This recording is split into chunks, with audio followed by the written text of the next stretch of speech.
যে ঘরে মা সর্দার, ওই ঘরে যদি আপনি মেয়েটাকে নিয়ে আসেন বিবাহ করার জন্যে, স্ত্রীকে যদি আপনি আনেন, আল্লাহর কসম আপনি আর কখনো শান্তি পাবেন না। এই যে আপনার অশান্তি বিরাজমান করবে, অশান্তি যে সৃষ্টি হয়েছে আর বন্ধ হবে না। আর যেই ঘরে বাবা সর্দার, ওই ঘরের মেয়েটা যদি আপনি আনেন, তাহলে আল্লাহ প্রদত্ত নিয়ামত আপনি পেয়ে যাবেন। আল্লাহ পাক আপনাকে অনেক সুখী বানাবেন। কারণ মা সর্দার যারা আছে, যেই ঘরে মা সর্দারি করে, মার পরামর্শ অনুযায়ী চলাফেরা হয়, ওই ঘরে কখনো আপনি বিবাহ করবেন না। ওই ঘরে কখনো আপনি বিবাহ করবেন না, সাবধান করে বললাম। কারণ একটা মেয়েকে বিবাহ দেওয়ার পরে মা সর্দারি করতে করতে তার লিমিটটা এমনভাবে ক্রস করে ফেলেছে, সে নিজেও জানে না যে আমার মেয়েটাকে স্বামীর হাতে তুলে দিয়েছি, এখন আর আমার দায়িত্ব নাই।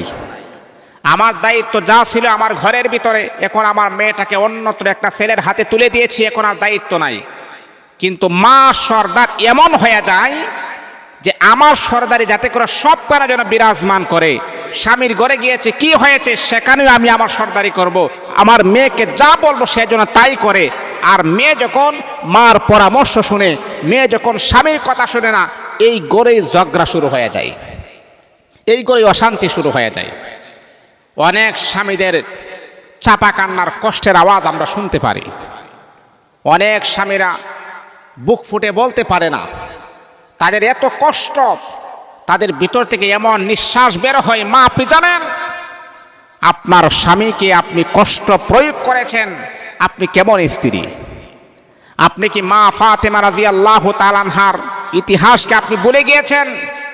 যেই ফাতেমা সেজদা দিলে জান্নাত থেকে তার চুলার মাঝে খাবার চলে আসতেন, যেই ফাতেমা হচ্ছেন জান্নাতি সমস্ত মহিলাদের সর্দারনি হবে, এমন একজন দামির স্ত্রী, এমন একজন দামি আল্লাহর রাসূল সাল্লাল্লাহু আলাইহি ওয়াসাল্লামের কন্যা। এই ফাতেমা এত দামি ছিলেন, ওই ফাতেমা মাওলা আলীর জন্য সারা রাত দরজার কিনারা দাঁড়িয়ে থাকতেন, কোন সময় আমার স্বামী এসে আমাকে ডাক দিবে, সাথে সাথে আমি দরজাটা খুলে দিব। আর আমাদের স্ত্রীরা হচ্ছে যাওয়ার সময় দেখি ঘুমানো, আসার সময় দেখি ঘুমানো, দরজার মাঝে ডাক দিতে দিতে দিতে দিতে হাতের অবস্থাও খারাপ, মুখের অবস্থাও খারাপ। 10 মিনিটের পরে বেগম সাহেবা বলে, হ্যাঁ কি হয়েছে? তখন দরজা খুলে দেয়। এই মা, আপনি যদি ফাতেমার ইতিহাস পড়তেন তাহলে এমন ভুল আপনি কখনো আপনার স্বামীর সাথে করতেন না। আর মাদেরকে আমি বলি, শুনেন, আপনার বিবাহ হয়েছে, আপনি ইজাবার কবুল, আপনার স্বামীকে আপনি কবুল বলার পরে বাবা মা ভাই বোন সব কিছুকে আপনি ছেড়ে দিয়ে আসছেন একটা মানুষের কাছে। ওই মানুষটাকে আপনি জীবনের চাইতে বেশি মহাব্বত করবেন, ভালোবাসবেন না। সেখানে আসার পর আপনি আপনার মার কুপরামর্শ শুনেন, সেখানে আসার পরও আপনার মাকে প্রাধান্য দেন, স্বামীকে প্রাধান্য দেন না। যেই নারী স্বামীকে প্রাধান্য দেয় না, মাকে পায়রুটি দেয়, মাকে প্রাধান্য দেয়, ওই নারী কখনো সংসার করার মতো যোগ্যতা, এবিলিটি তার ভিতরে নাই। আপনার যে কোনো মুহূর্তে আপনার ডিভোর্স হবেই, কারণ আপনি স্বামীর মন মানসিকতা আপনি বুঝেন না, স্বামীর মন রাখার মতো ক্যাপাসিটি আপনার ভিতরে নাই।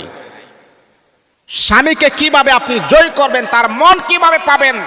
আপনার মার পরামর্শ বাদ দিন, বাবার পরামর্শ বাদ দিন, ভাই বোনের পরামর্শ বাদ দিয়ে স্বামীকে অন্তর থেকে ভালোবাসুন, স্বামীকে মহাব্বত করুন, স্বামীকে কেয়ার করুন, স্বামীকে শ্রদ্ধা করুন, যাতে করে আমার কোন আচরণে আমার স্বামী যেন কষ্ট না পায়। এই ঘরের ভিতরে রহমত, বরকত, আল্লাহ প্রদত্ত নিয়ামত থাকবেন।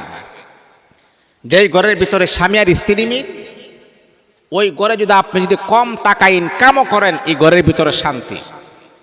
আর যেই ঘরের ভিতরে স্বামী আর স্ত্রী মিল নাই, লক্ষ টাকা ইনকাম করার পর ওই ঘরের ভিতরে অশান্তি। এই জন্য মুহতারাম, টাকা পয়সা ধন দৌলত ব্যাংক ব্যালেন্সের ভিতরে শান্তি নাই। অনেক কোটিপতি আমাদেরকে ফোন দেয়া বলে, হুজুর সংসারে অনেক অশান্তিতে আছি, টাকা পয়সার অভাব নাই, ব্যাংক ব্যালেন্সের অভাব নাই। আমি বললাম, ভাই শুনো, আল্লাহ প্রদত্ত নিয়ামত আপনার ভিতরে নাই। আপনি এমন মেয়েকে বিবাহ করেছেন, যেই মেয়ে একবারও নামাজ পড়ে না, কোরআন তেলাওয়াত করে না, তাহলে আপনার ঘরে কিভাবে শান্তি আসবে? সম্মানিত হাজিরিন, শান্তি দেওয়ার মালিক হচ্ছে আল্লাহ পাক রব্বুল আলামিন। এই জন্যে বিবাহ করার ক্ষেত্রে আমি আপনাদেরকে পরামর্শ দিব, অনেক ইনকোয়ারি করবেন, অনেক জাস্টিফাই করবেন, অনেক তদন্ত আপনি নেবেন, সিআইডি বেশি তদন্ত নেবেন। কারণ একটা মেয়েকে আপনি বিবাহ করেন নাই, ভবিষ্যৎ প্রজন্মের মাকে বিবাহ করতেছেন। এই মেয়েটার গর্ভে আপনার সন্তান হবে, তারা তাকে মা ডাকবে। মা যদি ভালো না হয়, সন্তান এতটা ভালো হবে না। এই জন্যে এই দিকে অবশ্যই আমাদের ফোকাস রাখতে হবে।